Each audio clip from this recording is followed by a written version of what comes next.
নমস্কার, কেমন আছেন সবাই? রামানন্দের রান্নাঘরে সবাইকে স্বাগত। চলে এসেছি আজকে একটা নতুন রেসিপি নিয়ে।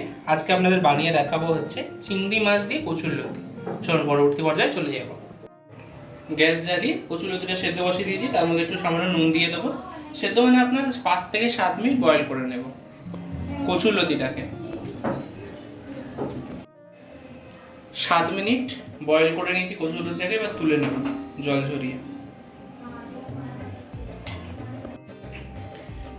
কচুরিটা তুলে নিয়েছি, কড়াই তেল গরম করে দিয়েছি, সর্ষের তেল।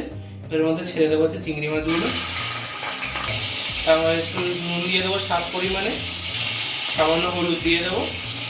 এবার চিংড়ি মাছটাকে ভেজে নেবো। চিংড়ি মাছটা ভাজা হয়ে গেছে, এবার তুলে নেব। চিংড়ি মাছগুলো তুলে নিয়েছি। ওই কড়ার মধ্যে একটা শুকনো লঙ্কা দিয়ে দিলাম আর কিছুটা কালো জিরে দিয়ে দিলাম। এবার দিয়ে দেবো পেঁয়াজ কুচি আর লঙ্কা চেরা।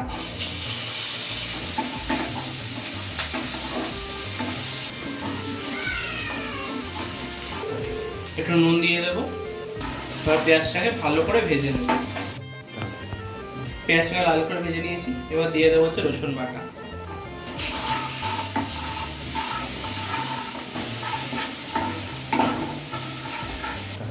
এবার দিয়ে দেবো হচ্ছে হলুদ আর লঙ্কার গুঁড়ো। ভালো করে কষিয়ে নেব।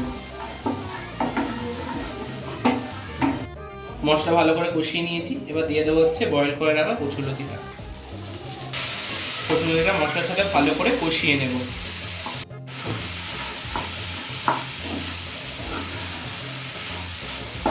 সমস্ত কিছু ভালোভাবে মিশিয়ে নিয়েছি কচুরলতিটার সাথে। দেখতে পাচ্ছেন তেলটাও ছাড়তে শুরু করে দিয়েছে। এবার এর মধ্যে অ্যাড করে দেবো হচ্ছে চিংড়ি মাছটা।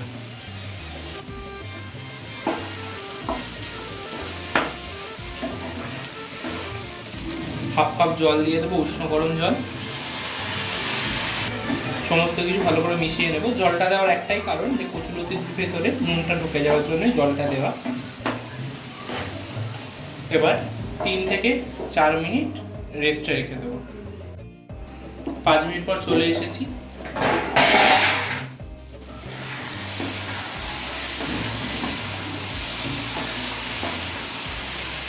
তৈরি হয়ে গেছে।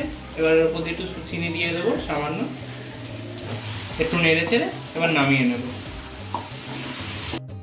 নামিয়ে নিয়েছি আমাদের চিংড়ি মাছ দিয়ে কচুরলতি। ভিডিওটি কেমন লাগলো অবশ্যই জানাবেন। একটি লাইক, কমেন্ট, শেয়ার করে দেবেন। পাশাপাশি আমাদের চ্যানেলটিকে সাবস্ক্রাইব করে দেবেন। আর যদি কচুরলতি ছাড়ানোর ভিডিও যদি দেখতে চান, তাহলে অবশ্যই জানাবেন কমেন্ট সেকশানে, আমরা আমাদের চ্যানেলে দিয়ে দেবো। তো থ্যাংকস ফর ওয়াচিং।